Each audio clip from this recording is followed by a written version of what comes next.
special. Asians under attack. The Bay Area reacts.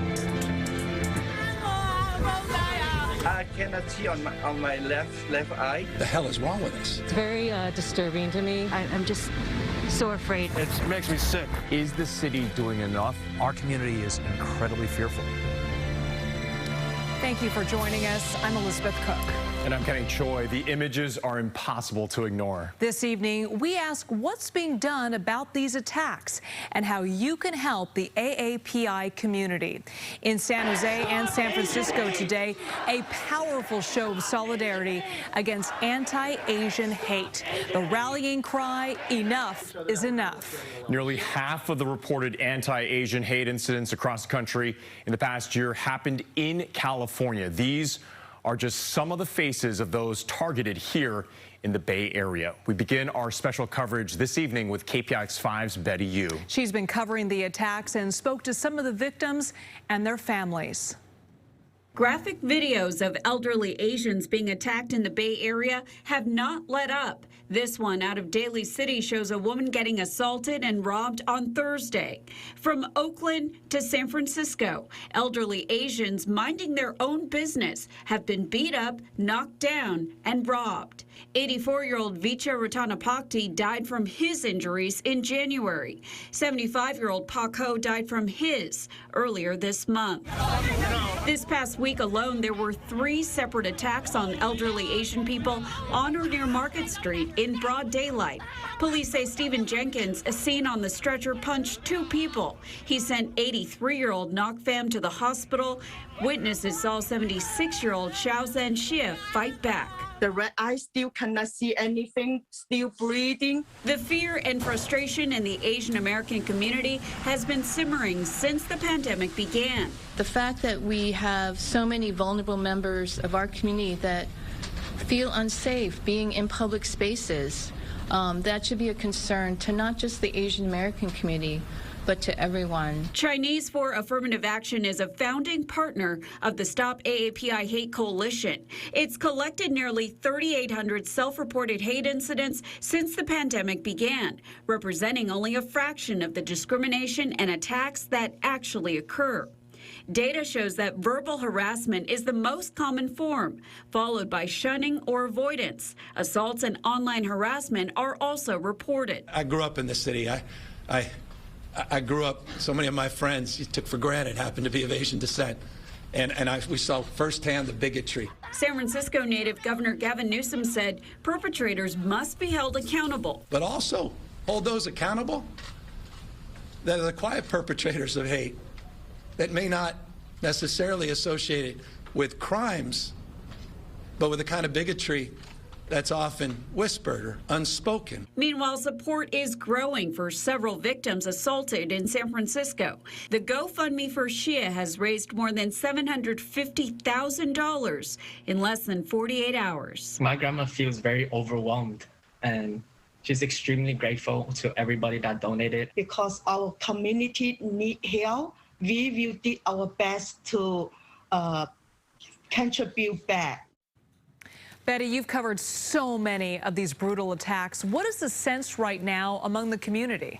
I think there's a sense within the Asian American community that they are finally being seen, being heard, that this issue of racism has really been elevated on a national level. And people, as we've seen, are speaking out in unprecedented ways. But I have to say there's still really tremendous frustration because, Liz, it seems like these acts of violence are being accelerated, not slowing down. And the numbers are just horrendous. Has there been a significant spike in the number of reported cases?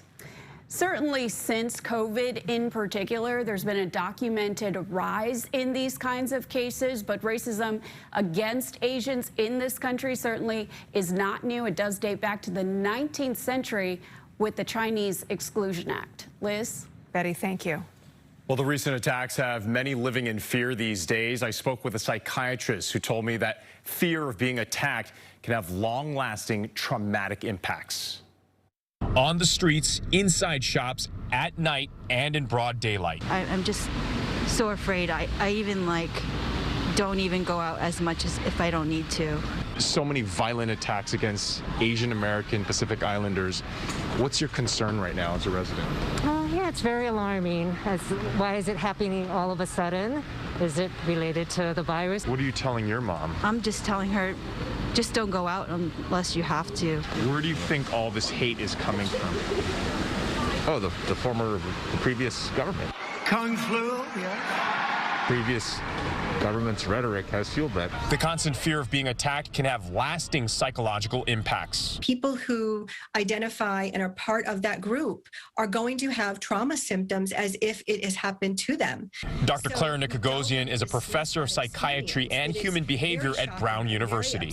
Sadness, depression, hopelessness, sleeplessness, loss of appetite, feeling unsafe, feeling demoralized or ashamed, not wanting to leave your home. These are all very real symptoms and impact from experiencing a hate crime. Something needs to be done about this. There needs to be more, police and just security, and this needs to stop. Researchers at UCSF say that some of former President Trump's remarks are directly linked to a rise in anti-Asian sentiment online. Their study found more than 1 million hashtags associated with that language. Well, several Bay Area mayors said this has got to stop. Now is not the time to continue to accept hate against a particular community. Now is the time to uplift and to support and to embrace. This week, Oakland Mayor Libby Schaaf tweeting this response to the shootings in Atlanta. She said the violence, including the rise in anti-Asian violence, all must end. And this from San Jose Mayor Sam Liccardo, quote, "Together we condemn hatred and acts of violence and stand in solidarity with our AAPI community." We asked the state lawmaker what is being done to address this, and he admits they still have a long way to go. I caught up with Assemblyman David Chu in San Francisco and asked him about the rise in violence. All these attacks that we've seen recently, where do you think this hate is coming from? What are some of the factors that have led up to this point? Our country has had an anti-Asian history stemming back to the 19th century and the Chinese Exclusion Act during a time period where Chinese Americans and others were lynched. Fast forward to what happened to Japanese Americans who were interned during World War II, which came about because of anti-Asian sentiment at that time. Fast forward to the anti-Muslim sentiment post 9/11. Our city has gone through dark historic cycles of anti-Asian violence. Assemblyman Chu told me that there's still a lot of work to do at the legislative level. One bill that he recently introduced would require that the California Department of Justice to have a 24/7 hotline for people to report hate incidents. There is a growing call to file more hate crime charges against suspects. KPIX 5's Maria Medina takes a closer look at that issue. To me, that's clearly a hate crime. It seems like he sought out a place where there were Asian women and he executed them and he murdered them. 5 days after a 21-year-old Georgia man shot and killed 8 people, 6 of them Asian, at Atlanta-based spas, there is no word on whether the suspect will be charged with a hate crime. Amid a growing outcry across the country from those who believe it's clear it was. Why is it so difficult to prove a hate crime has been committed? Yeah, I've been thinking about that. I guess the difficulty is that unless you have somebody specifically shouting out some kind of racial epithet, it's hard to know why a person did something. I mean, I know that the law enforcement has been saying, well, we don't know, and they're making some other excuses for this person. And yesterday was a really bad day for him, and this is what he did. He has some issues, potentially sexual addiction. It's a clear example, some believe, of why there is underreporting of anti-Asian incidents or violence from the AAPI community. There is a tendency to maybe internalize things or try to tell yourself, well, that didn't really happen, or that didn't really mean that. The change, Richard Konda, executive director of the Asian Law Alliance, says begins with a sense of support and community for victims, including from law enforcement. I think, honestly, that a lot of the law enforcement community needs a lot more education. They need to understand the history of this country, the history of the anti-Asian violence. And Georgia does have a new law signed by their governor last year that says targeting someone because of sex can be considered a hate crime. In San Jose, Maria Medina, KPIX 5. We have posted a list of resources where you can go for more information or to donate to help the AAPI community. You can find them on our website, kpix.com. Still ahead, how social media is amplifying the attacks and the calls for justice. But first, our morning meteorologist Mary Lee tells us how the recent events have affected her and her family. The Bay Area is my home. It's where I'm from. It's where I was born and raised. I'm a proud fourth-generation Chinese American. This is my grandpa in San Francisco in 1939. During World War II, he was the only Chinese American in his army unit stationed in Greenland. So when I see all of these attacks on our elderly, I think that could have been my grandpa, that could have been my grandma, and it is heartbreaking. I've had some in-depth conversations with my family, and they say, we've had enough. Hearing my dad say the Asian community has been quiet for far too long and we're not taking it anymore. He said it's upsetting to see so many attacks on our elderly, our most vulnerable, and we have no solutions. He said the Bay Area is better than this. Hearing from my family members and family friends who grew up in San Francisco's Chinatown, they wanted me to say this: we are Americans, just like you.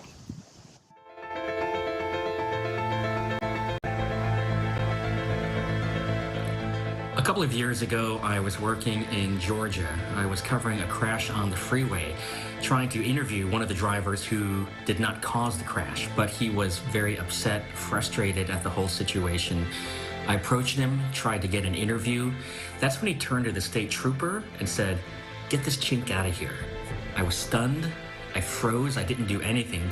Luckily for me, my colleague, Ryan Young, was standing next to me. He's a black reporter now with CNN. He told the guy, "We don't have time for this. Shut him down." So the lesson for me was, be prepared for it. Racism is out there. It will rear its ugly head at any moment when you least expect it. And if you see something, stand up to it. Well, several different groups are coming together to show their support for the AAPI community and condemn these attacks. KPIX 5's Da Lin looks at the role of social media and how it puts a spotlight on a problem that stretches back decades.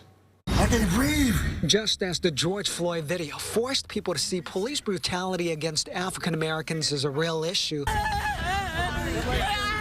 the videos are doing justice. Asian leaders say people can no longer discredit unprovoked attacks on seniors. People were saying that we don't see it. So with these videos, and people finally seeing that it's actually happening. Oakland Chinatown leader Carl Chan says whether it's a hate crime or a crime of opportunity, these attacks go back decades. Sure, the number of attacks has gone up, but what's new is they're now caught on tape, and social media allows more people to see them. So when I saw the violence, I thought it was my duty to help out. Yeah. And people of all backgrounds are helping out. These are just some of the 1,200 volunteers for a group called Compassion in Oakland. See what I can do to improve the community and make it safer for everyone. They provide chaperone service for seniors. We'll walk with you to get your groceries or any other thing, go to the post office. Since the Atlanta spa shootings, more people have offered to help. About 350 people signed up within the last couple of days. Also, there have been a few more chaperone requests than normal. Whether it's a chaperone, citizen patrols, or repairing a defaced mural, help comes in different forms in Chinatown. Coffrey J with Hit Hot for Change is preaching unity. You don't fight hate with hate. You don't fight hate with division. You fight hate with love. You know what I'm saying? I'm here to, love on my Asian brothers and sisters. The attacks won't stop overnight. That's why organizers are hoping for sustainability, the passion from volunteers and communities of color continuing to unite against hate. In Oakland, I'm Da Lin, KPIX 5. And some state lawmakers are holding a press conference at Portsmouth Square in San Francisco tomorrow morning to condemn hate crimes against the AAPI community. Up next, how to talk to your children about what's going on these days. Psychology experts weigh in. But first, here's KPIX 5's Sharon Chen. Over the years, we've covered a lot of different stories and we've seen a lot of different things, but the images of the Asian American senior citizens who were bruised and beaten, sometimes beyond recognition, they are seared in my brain and they are heartbreaking and horrifying. They could be your parents, your grandparents. And it is especially disheartening to me personally because my family has been in California since the 1850s. They were fishermen whose contributions are documented at the Port Lobos State Park south of Carmel. But my great-great-grandmother knew 5 languages. She apparently served as a translator and she bridged the gap between ethnic communities. So more than 170 years later, it's outrageous and sad to think that I have elderly relatives who are afraid to go to take a walk or to go shopping outside, or who have to think twice because they think that there is a target on their back. That is not right. We spoke with several child psychology experts who say when it comes to talking to kids about race and racism, parents should be proactive and make the first move. Here in the Bay Area, the suspect accused of punching a 76-year-old Asian man in the face. They don't necessarily know exactly what's going on, but they can see there's some tensions. Ask them what they heard, what they saw, but we want to help correct it and expand where it needs to be. We don't want to say what's wrong, make it seem like there is something wrong with them, and we don't want that. We want to ask them, what's going on? How are you feeling? How do you answer the question from kids when they ask, like, why is this happening? Unfortunately, government officials in leadership positions have been using terms like Kung flu, China virus. It is not the fault of Asians, and people are mistakenly thinking that and believing that. But as parents, we don't believe this. Is it advisable to talk to kids and warn them that racism is out there? I mean, how do you say that without scaring them to death? We don't want to instill anxiety in our children, but do prepare them. To be very clear about how much you love your child's eyes, your child's skin color, your child's hair, your child's features, and at the same time to let them know that not everyone is going to appreciate those qualities about them. How do you talk to your kids and not pass along your own bitterness and anger? That's where it's important for parents to not be too reactive and given everything going on, just jumping into their kids. You need to put your own biases, your own frustrations, what your thoughts are on the situation, just put it aside. So you're modeling, being able to express feelings and modeling emotion regulation and showing our children in that way that it's okay to have these feelings, and that has been shown to increase resilience for children and families. Kit Doe, KPIX 5. Still ahead, how Bay Area sports teams are coming together to show their support for the AAPI community. Hi, I'm Andrea Nacano, and to tell you a little bit about me, I am half Slovak and half Japanese. And when I say I'm half Japanese, I grew up in Japan. I came here to the United States after high school, and Japanese is my first language. Now, my mother is Japanese. She is a Japanese citizen and came here when we moved to the United States. And I face racism in Japan for being a gaijin, which is a foreigner, and I face racism here in the United States for being Japanese, Asian. In some cases, many people can't tell exactly what I am. Now, my mother has always said, and in Japan, it's very typical that we do not stand out, that we follow the group, and that we have harmony. Well, this is the time, I think, to stand out and to speak out about what's going on. And my hope is that whether you're Japanese or you're Korean or you're Chinese or you're Hmong, that we can all come together to overcome this time in American history.